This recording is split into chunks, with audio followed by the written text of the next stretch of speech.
Are the 2014 BFA KFC knockout champions. This after defeating the Barbados Defence Force sports program 1-0 last night at the National Stadium. That solitary goal came in just the 6th minute of the encounter and in the most cruel way, an own goal. The unfortunate event occurred when Wales midfielder Kemar Bartlett made a cross in the direction of his strikers, but BDF defender Zico Phillips read the play and attempted to stop the ball from reaching its intended target. Unfortunately, the ball hit his chest and ended up in the back of the net.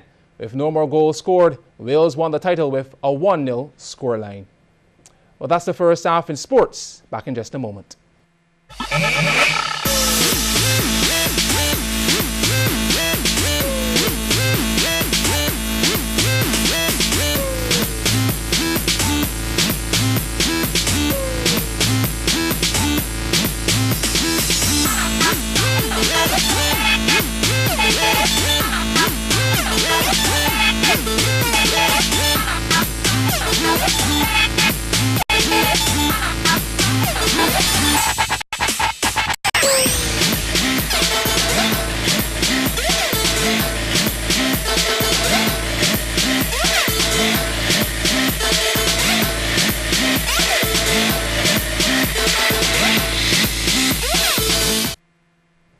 We're back. Ronald Suki King still trails challenger Italian Sergio Scarpetta at the halfway stage in their World Go As You Please drafts title match being played in Italy.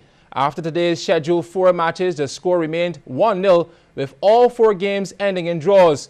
Suki lost yesterday's 7th match and now needs a victory in the last 12 games over the next 3 days to have a chance at retaining his title. A draw in this series is enough for Suki to retain his world title. Well, Jack Francis is calling on the Barbados Drafts Association to settle who exactly is a national champion of Barbados. This comes after Francis and World Go As You Please champion Ronald Suki King played to a draw recently in the finals of the Barbados National Drafts Tournament, meaning they had to share the title. Well, Jack says the rules of the competition have to be revised, as he should have retained his crown as National Go As You Please champion because of superior points coming into the finals.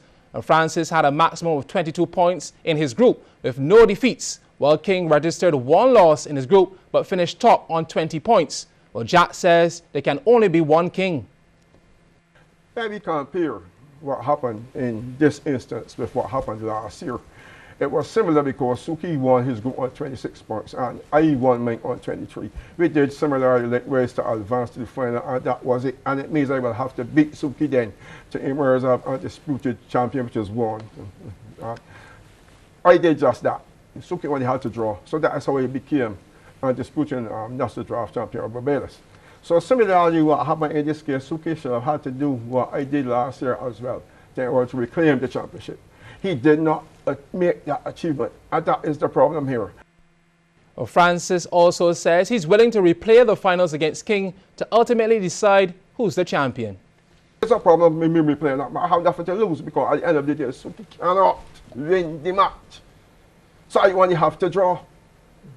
So all he will have to do is set the time and place. I am ready. It is as simple as that. I am ready.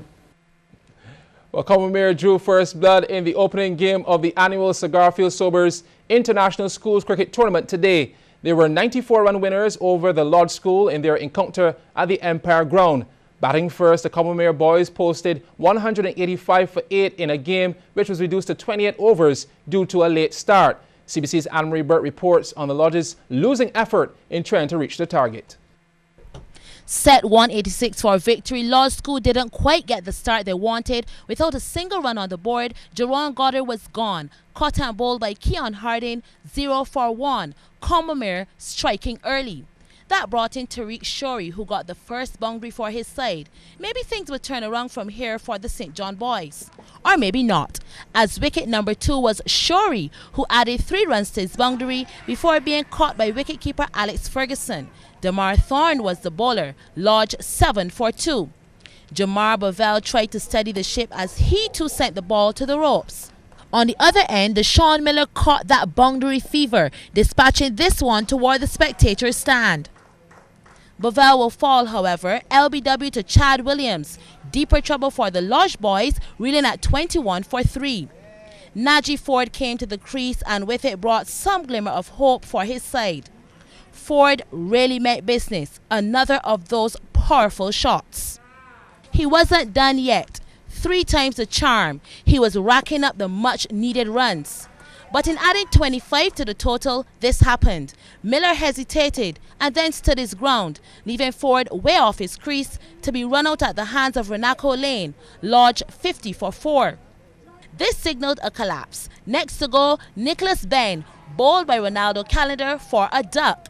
2 balls later, Deshaun Miller would go, caught by wicketkeeper Ferguson. Chad Williams was the bowler. The score is still 50. 4 runs will be added before Rashawn Harding was not quick enough back into the crease, 54 for 7. This terrible display of misfielding accounted for a boundary to Rashid Wharton's name. Before, he too will be heading back to the Players' Pavilion, LBW to Matthew Jones. Kareem Drakes will play a mere sweeping shot to get 4 added to the total. But this was like a mere drop of water in the ocean, as the 9th wicket to fall would be Ramar Headley, run out for 6. And to seal the deal, Kareem Drakes would replay this shot in his head for a while, up into the air to fall comfortably into the hands of wicketkeeper Ferguson. Lodge, all out for 92 runs in 27.3 overs. Combermere winning by 94 runs. Anne-Marie Burke, CBC Sports. Well, thanks, Anne-Marie. Milo Lodge, however, are performing a lot better in the Lyme Under-15 tournament. They have first innings lead over Graydon Sealy after day 1 of the 4th series at Beccles Road. Lodge batted first and made 232 for 7 in their 35 overs. Kadeem Aline made 53. Graydon Sealy were bowled out for 120 in 24.1 overs, with Treasure Griffith taking 4 for 32. Being asked to follow on, Graydon Sealy are 8 without loss in their 2nd innings.